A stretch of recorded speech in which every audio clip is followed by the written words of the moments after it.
Thank you for tuning in and welcome back, team. In our real estate investing guide, we talked about many different types of niches and strategies that get into your real estate investing career. In today's episode, we're going to take a closer look at one of those things that we were talking about with mortgage notes, specifically how to invest into mortgage notes. My name is Andrew Finney, your real estate geek. If you need help finding a top agent where you live, or if you simply want to drop me a line to say hello, my contact info is below. If you haven't already done so, please go ahead and subscribe to this channel now and like this video. For reference, I upload 6 days a week, so be sure to tap the bell icon to get notified of the very next episode. Thanks. Okay, team, so let's take a closer look at this. With mortgage notes, they're pretty interesting because there's all kinds of different vantage points of getting into real estate investing.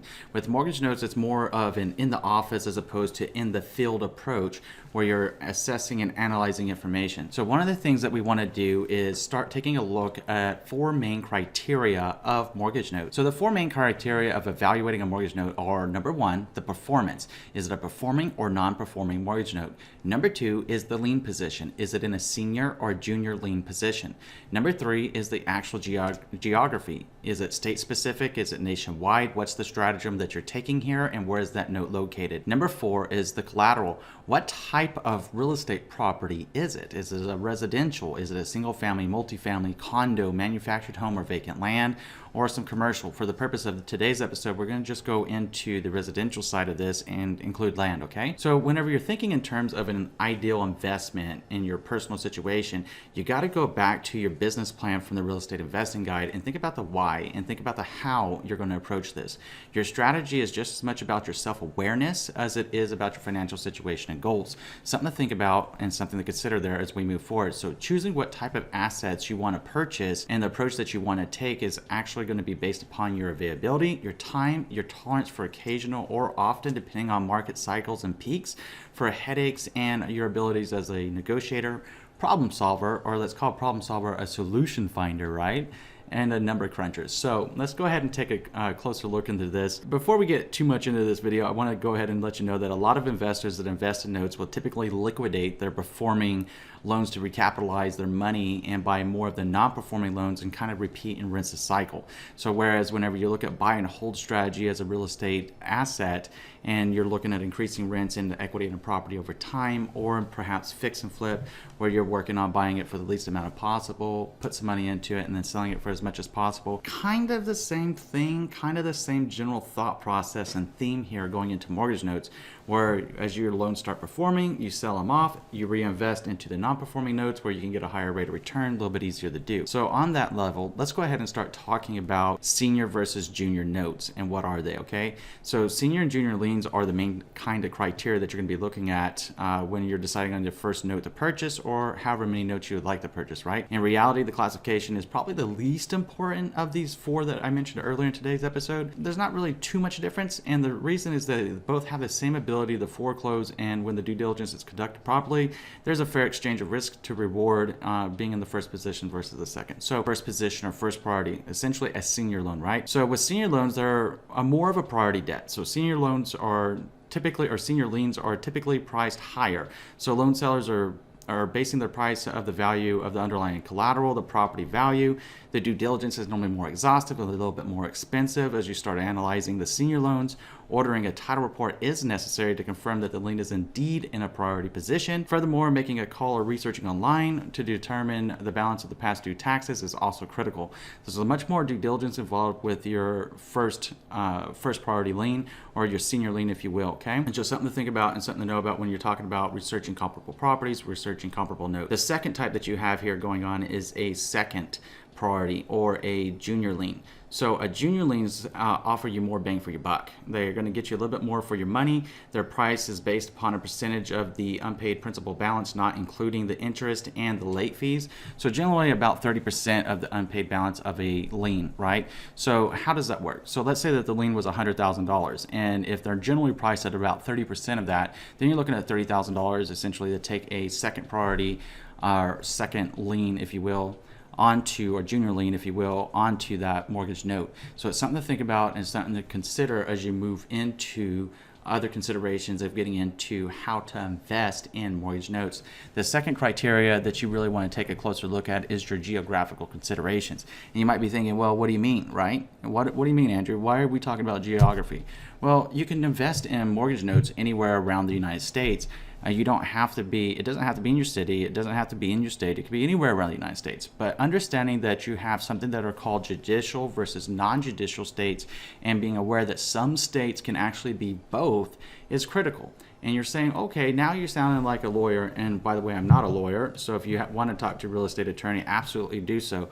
But I'm not one. But it is important to understand that what are judicial, non-judicial states, and how some of them can both can also be both. The reason being is that the most simple understanding of what a judicial state means is that for note investors, a foreclosure is going to take a lot longer. So while a non-judicial foreclosure can take a few months, judicial foreclosures can actually take a year or even more. Some of the most notoriously slow states in issuing a judicial foreclosure are actually New York and New Jersey, just for reference, just putting it out there for you. So if those are two of the states and you want to buy mortgage notes in, hey, go for it. A lot of opportunity there. Just be aware if you have to do a judicial foreclosure, it could take you a lot of time, okay? So basically a judicial foreclosure is completed through the court system. So if you want more specific information about that, let me know in the comment section below. It's something that we can take a look at together, and it's something that we can continue to learn and grow together as a team when we start talking about different things and different avenues of real estate investing. So then the third thing that you want to be considering is, what's the collateral? You know, what are we looking at here? How is this property, how is this note secured? Is it a single family home? That's one of the most common, obviously, right? Is it a multifamily home? Oh, well, that's like a duplex, a triplex, a quadplex, or even more, right? Just be aware though, if you're talking about residential real estate, a quadplex is kind of where it tops out on the number of units. Once you start breaking 5 in a lot of places, now you're in the commercial real estate, okay? The manufactured home could be a mobile home or other prefabricated structures. Vacant land, well, obviously it's just raw dirt and rocks, right? So now looking at some strategy of getting into the mortgage note investing, you have a couple of different ways of doing it. Just like we talked about, there's really 2 broad categories of real estate investing. Either you're in the office doing your research and working, or you're in the field out there exploring and doing some reconnaissance or whatever you want to call it, right? You're out there working your tailbone off. So the first one is obviously the buy and hold rental property. So a lot of upfront work is required to do that. You got to negotiate a great deal. You got to make sure that you have quality repairs and find the best kind of tenants for a long-term strategy for that to work, right? And it can be an absolutely wonderful source of passive income, especially for those investors that are looking for cash flow, monthly positive cash flow. It's a great opportunity to have a monthly passive cash flow. Very, very important thing to consider there. The second one is fix and flip rental property. Fix and flip rental property is its own full-time job. So if you have a full-time job now and you want to get into fixing and flipping rental property, then just be aware that you're going to be dealing with a lot of different kind of stressors. So just know that it's going to be like a full-time job, making those repairs to that property, getting it ready to turn over. There is no passive income. You're essentially going from deal to deal. The third is a buy and hold performing notes. So buying and holding performing notes is kind of interesting. So you can actually rehab a non-performing note into a performing note. Then, like we were talking about earlier on in this video, you can go ahead and sell that or liquidate it, if you will, and go back and buy some more non-performing notes down at the, like we were talking about, taking the junior lien or the second position on a note where you're getting it for roughly 30% of the unpaid balance of the lien, and then go ahead and work it up and go ahead and get it into a performing status, sell it off, go back, rinse and repeat, and do it again.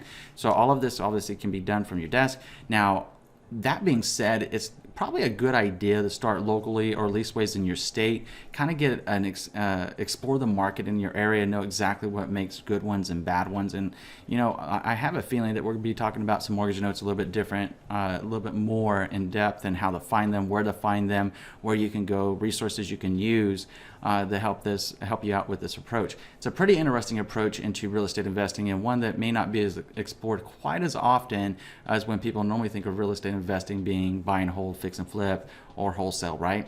So this is a whole different avenue of getting into real estate investing if you have some money to get into and you don't want to take too much of a risk, or you don't have too much time, but it's something that you have enough time and you're very analytical, you're very good with numbers.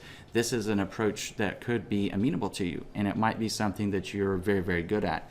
So it's important for you to consider your strategy, your niches, and what you want to do whenever you're launching your real estate investing career. Now, what I would like you to do is tell me what you took away from this video, what was your favorite part, and if you have any experience investing in mortgage notes, tell us what your experiences are, and how it's working for you in the comment section below. Now I'm going to go ahead and pop up my contact information. If you want to drop me a line to say hello, if you need help finding a top agent where you live, please let me know. Always happy to help. If you haven't already done so, I'm going to ask you to do 3 things. Number 1, please subscribe to this channel. Number 2, please like this video. Number 3, please share this video around with someone you know is going to be able to help, because just like you, I'm sure you know of at least one other person that's curious about how to invest into mortgage notes. What are they and how to get started? This video will start priming your thought process of things that you need to know as we move forward in talking about investing into mortgage notes. In between now and next time, I'm wishing you and yours a lifetime full of love, wealth, abundance, and happiness. Thank you for watching today, team. See you again soon.